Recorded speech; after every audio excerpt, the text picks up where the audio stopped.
for you, Manav, you've competed in so many Olympic Games. You've also won at the Asian Games. You won the Asian Championships, the Commonwealth Games, the World Championships. You sort of, a sports person's life takes you all over the world. But why is it, Manav, that the Olympics still hold a place of prominence among all these events?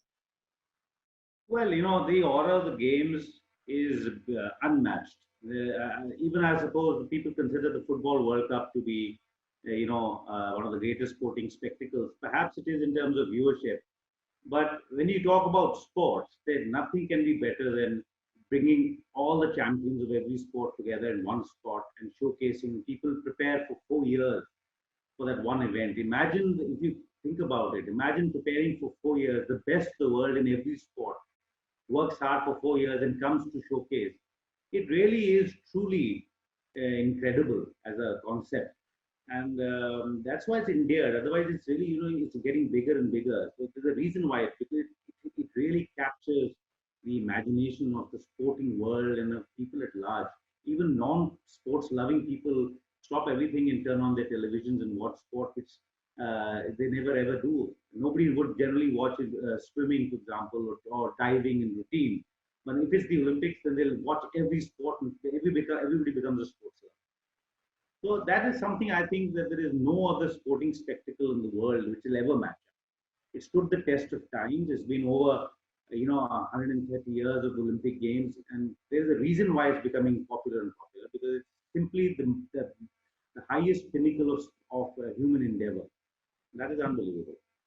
Okay, Mr. Singh, just to talk about what Manav was, elaborating on, there lots of publicity, PR over the recent years just to elevate the stature of the games. But say when you were competing in 64, when you spoke about being there in that opening ceremony, were the games the spectacle that they are now even then, or has it gradually, as the sort of worlds opened up in terms of social media, all of that the stature of the games have become bigger and bigger? Was it much more relaxed back then in the 60s and 70s? No, Diggy, the thing was very simple. The games at that level, at that time, were the top. I mean, if you compare the World Championships, you compare any other championship at that time, it was on the same, the standard was the same. It wasn't that the standard. Obviously, technology improves as you go on, and the games keep improving. Yes, the games at that time were smaller.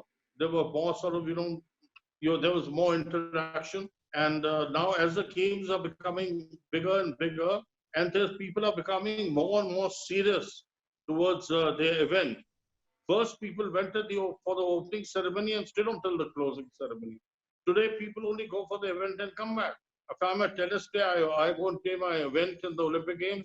If I lose or if I finish my event, I go and play the next one. Those days, the case was not there.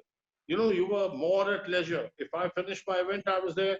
If my draft started in the beginning, I was there till the end of the game. So 10 days more, 12 days, 15 days, I had the opportunity of meeting other people.